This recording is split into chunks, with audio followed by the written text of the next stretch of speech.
tardes, saludos. Sixto George hoy me mencionó, pero ha mencionado a todo el mundo ya. La Virgen de la Macarena, le falta por mencionar. ¿Cómo es? No hay mucho amor. Él me demandó y a Pedro tampoco hay amor con Pedro. ¿Cómo va a ser? Entonces está molesto porque que los contratos... Nada, tenemos a Cintia López Cabán con nosotros, que está trabajando precisamente desde el Tribunal Federal. Cintia, buenas tardes. Hoy hubo como que una escaramuza entre los periodistas y Sixto. Se puso a mencionar unos nombres allí, como que hubo un... Cuéntanos, Cintia, buenas tardes. ¿Cómo te está, Jay? Pues sí, ha sido intenso el día, te puedo decir. Sí, pues no, yo estoy bien preocupado porque Sixto está molesto conmigo. Uf, tengo una preocupación terrible. Sí, pues hay gente que tiene un miedo horrible. Pero nada, ok, cuéntanos, Cintia, ¿qué ha pasado hoy? Mira, te adelanto que el próximo, testigo, lo vieron entrar por ahí, lo hemos visto, es Francisco Párez, el secretario de Hacienda. No. Pero en la mañana, y aquí está Paquito Párez. Espérate. O sea, que le vamos a preguntar a Paquito Párez sobre los 4 millones en créditos contributivos y si Sixto George estuvo haciendo alguna gestión para conseguir los 4 millones en créditos contributivos que él estaba gestionando para una empresa en la que él trabajaba. 4 millones. No, yo creo que Besosa me va a objetar esa pregunta, pero intentaré hacerla. Qué chavienda, men. No sé, pregúntale cuando Paquito salga si a él sabe si Sixto George le hizo alguna gestión a favor de 4 millones de dólares con Raúl Maldonado para unos créditos contributivos de 4 millones de dólares. Nada, para unos programas de televisión y radio y eso. Sí. Dale, lo tenemos pendiente. Mira, Jay, en términos generales tienes razón en que aquí en el tribunal estamos teniendo esto es como estar en el cine, como en una doble tanda. Una cosa es lo que pasa en el tribunal y una vez cuando el juez nos permite salir para tener un breve receso de almuerzo, pues ahí tenemos la otra tanda. En sala lo que tuvimos esta mañana es al abogado Rafael Castrolán, que es muy buen abogado, intentando impugnar el testimonio de Anthony Maceira, que llevaba 2 días declarando a preguntas del fiscal. En síntesis, ¿qué pasó? El abogado lo que se estaba tratando de demostrar es que aquí no ha habido ninguna extorsión, que esto es la percepción de Anthony Maceira y cómo él hace eso. Pues dice, mira, primero que él empieza aquí hay 2 reuniones importantes. Una fue la reunión en Musa, en Santurce, y otra la reunión en el Hipostino. Y el abogado trata de establecer que qué casualidad que en la reunión de Musa no entra, o sea, no se le pone al jurado, sino es la del Hipostino.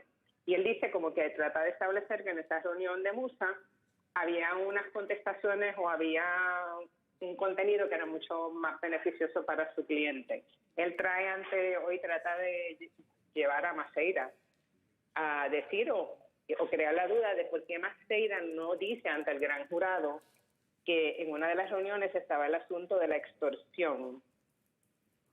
Y eso es un dato importante, o sea, porque tú vas al gran jurado y supuestamente no hablas de los 300.000 de la extorsión. Maceira cuando salió dijo que es que no se estaba haciendo referencia al extracto completo. Otra situación, por ejemplo, Maceira planteaba que aquí supuestamente se estaba buscando influencias para cambiar la opinión pública y el abogado le pregunta ya cuánta gente contrataron y de verdad tenía Sixto George posibilidades de controlar a esa gente. Y 2, le pregunta, ¿usted tenía alguna manera de cambiar contratos, renovar contratos o pagar facturas? Y el Maceira reconoce que no. Eso fue en la tanda de adentro. En la tanda de afuera retomamos porque en el cross del abogado hubo una pregunta sobre un pago de $100,000 que se le hizo a Sixto George, que sale del comité político de Ricardo Rosselló. Y nos quedamos con la duda, así que a la salida le preguntamos, pues mira qué casualidad, te tengo otra casualidad. Sixto George tenía un contrato, supuestamente contrato verbal de $300,000 con Ricardo Rosselló, y el 17 de julio recibió un pago de $100,000 y hubo unos días después otro pago de $100,000. Así que un poco es a quién tú le crees. Aquí había una persona intentando ayudar al gobierno a mejorar su imagen o aquí había una persona intentando sobornar a un funcionario público. O sea que Ricardo Rosselló, a través del comité de campaña, le depositó 200,000 billetes a Sixto George. Pues no sé si depositar, la palabra que se usó fue pago. El planteamiento es que a Maceira se le pregunta si él sabía que el gobernador había contratado a Sixto George. Él dice que él no tenía conocimiento de eso y que él no tenía conocimiento de un pago de 100,000. Todo surge porque ya Maceira había reconocido que tanto el exgobernador y su esposa, Beatriz Rosselló, le habían pedido que se reuniera con Sixto unos días antes del 16 de julio. Con esa puerta abierta, cuando salimos afuera, por eso te dije que era el round de afuera, se le hicieron unas preguntas de seguimiento y Sixto lo que planteó es que era un contrato verbal por $300,000 para mejorar la imagen de Ricardo Rosselló en ese momento, que estaba por el piso precisamente por la divulgación del chat, y que el 17 de julio se le había hecho un pago y otro de 100,000 otros días después. Quedó pendiente $100,000. Ok. Ok, sí, te escucho. ¿Ibas a decir algo más? No, te enredé con esta explicación porque es que es como un día de muchas casualidades. No. Yo creo que aquí no hay santas palomitas ni, ¿verdad? Lo que es un nido de serpientes y víboras, como dice Mateo 23.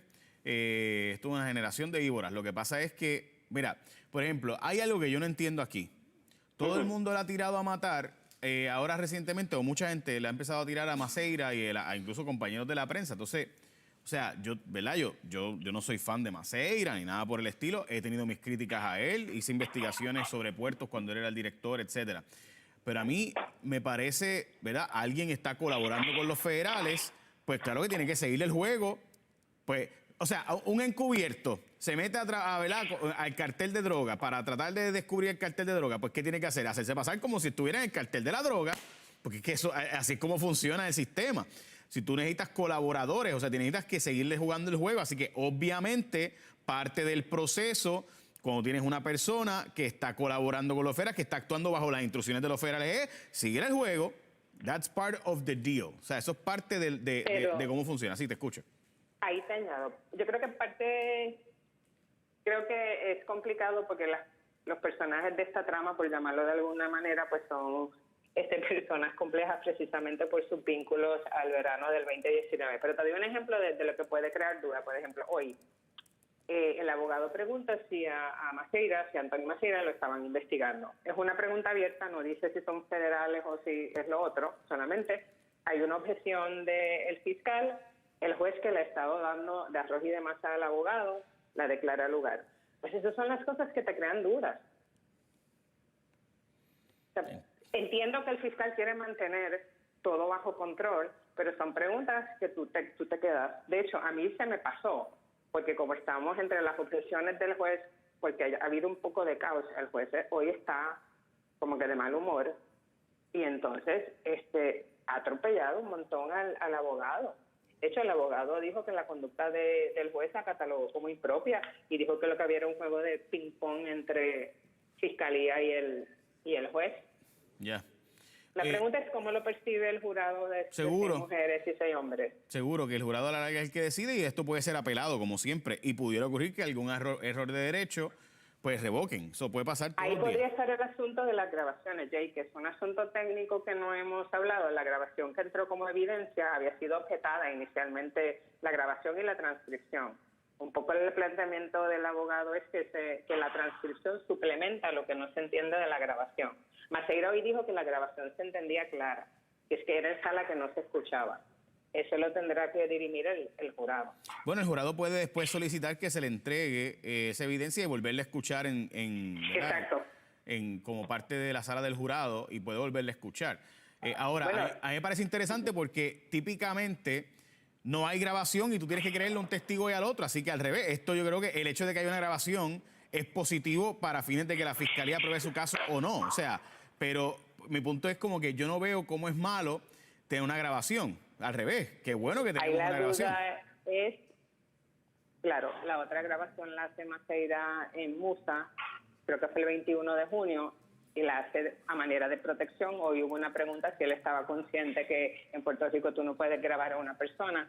Él planteó que había unas excepciones y las enumera en sala cuando uno está amenazado o siente que hay una extorsión o algo. Ya. Pero te quedas con la duda porque tú tienes que reproducir una conversación que se había dado antes y esta vez reproducirla bajo el ojo Seguro, y eso del Estado. y eso debió haber generado sospecha en Sixto George, by the way. O sea, si yo te digo ayer algo, vamos a cuadrar esto y esto y esto, y después mañana me pides que lo repita, pues ahí hay algo raro. Nada. Cintia, gracias. By the way, antes de irnos, ¿nos puedes hablar de qué pasó con el moto de Ricky? ¿A lo de ayer te refieres? Sí, anoche que el gobernador tenía a alguien que le capeaba.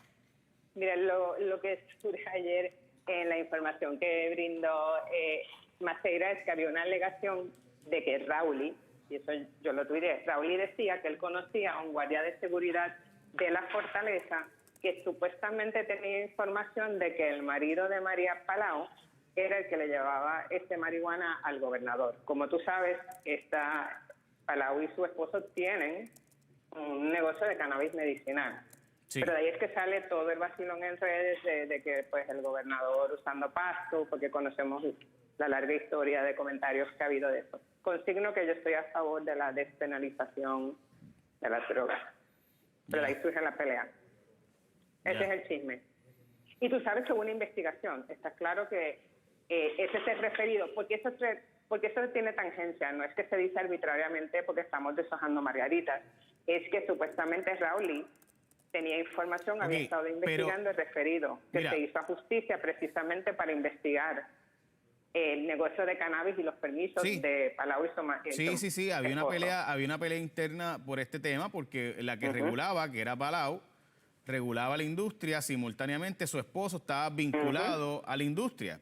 Y eso fue un tema que, modestia aparte, Noticel, y recuerdo que tú trabajaste esa historia, y otras personas trabajamos esa historia, donde había unas investigaciones, porque la asesora del gobernador que fiscalizaba el tema, el esposo trabajaba en el tema, pero pues tenía una industria en el tema. Casualidades, otra casualidad del día. Pero de ahí es que surge el comentario, no surge de la nada, hay un pequeño contexto. Y sale todo. Y recuerda que necesitamos folclore también. Tengo información de los federales, o bueno, del proceso federal, debo decir, no de los federales. La primera grabación que se tomó. El 21 de junio. Correcto. Esa grabación también, lo que pasa es que Maceira la grabó con su aparato electrónico. La segunda conversación es la que se graba con artefactos de las autoridades federales. En esa primera conversación, Maceira está hablando con Sixto y lo graba. Aparentemente, esa es la que se divulga. Correcto. Aparentemente hay una grabación, una transcripción de esa primera grabación que también se va a presentar. Y esa información me había llegado a mí hace un tiempo, de que había una transcripción. Yo desconozco, ¿verdad? Porque honestamente yo no sé eso, ¿verdad? Todo lo que se rumora. Pero a lo mejor eventualmente se presenta esa primera grabación en otro turno y demás. Así que... Y quería también aclarar y aprovechar que contrario a los procesos estatales en el Tribunal Federal, los procesos son un poco más ciegos. La información no está disponible. Por ejemplo, en este caso en particular hay una veda, así que mucha de la información no se conoce. Pero esto no es como en el Tribunal de San Juan, que tú tienes la lista de testigos, que tú ves la asociación. No, aquí nosotros estamos literalmente a ciegas viendo a quién van a sentar. O sea, que no es que no tenemos, es que hay otras reglas de juego en el Tribunal Federal para, por si la gente se pregunta por qué la diferencia y por qué uno sale corriendo, es porque te enteras en el momento. Yo me enteré que Francisco Párez iba a ser testigo cuando vi a su portavoz de prensa en sala. Sí, una pregunta, Félix Plau, ¿está en la lista de testigos?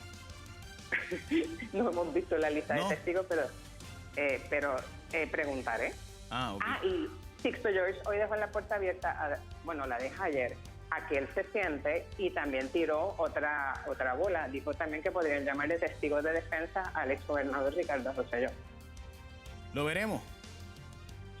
Chao. Cintia, muchas gracias. Linda tarde.